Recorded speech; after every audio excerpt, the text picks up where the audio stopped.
We are living in a controversial time with many challenges, and almost everyone has an opinion.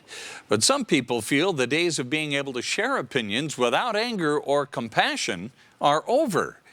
One of the places known for debate and thought-provoking discussion is at the nation's colleges and universities. That's right. Fox 13's Sydney Glenn spoke with a professor as well as some students at the University of Utah today about what it's like to have these debates. Sydney joins us live on campus this evening. And Sydney, I tell you, this can be tough. Absolutely. Bob and Kelly, one of the students I spoke with says what she's really learned from all of this is how to walk away. She says sometimes lately these political discussions are turning personal.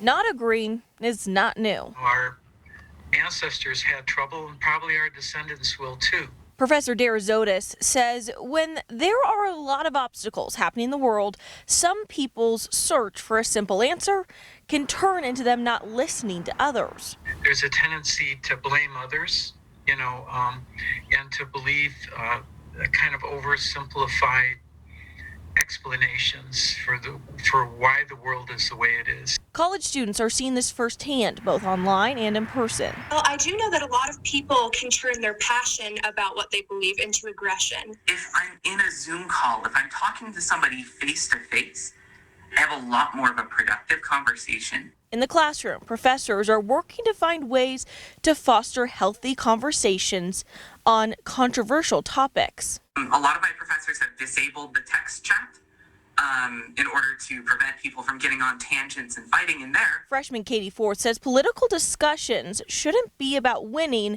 but about learning. Unfortunately, she says that's not always the case. Sometimes folks tend to turn things to a more personal manner. Instead of disagreeing with what you believe in, they'll suddenly turn the beliefs on, saying mean things about you and, oh, you're a bad person. So is it possible to have a healthy conversation?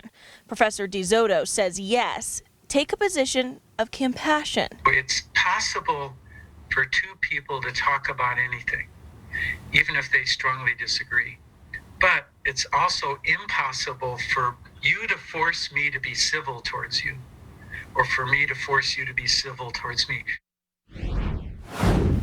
So here's something that might be a little bit surprising to you.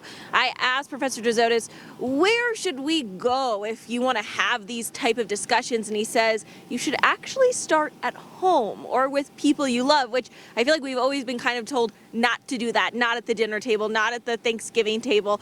But he says if you really talk to people who you love, you're able to approach these type of conversations with compassion and understanding. And as you start to really learn how to do that, you'll be able to have better conversations with others as well.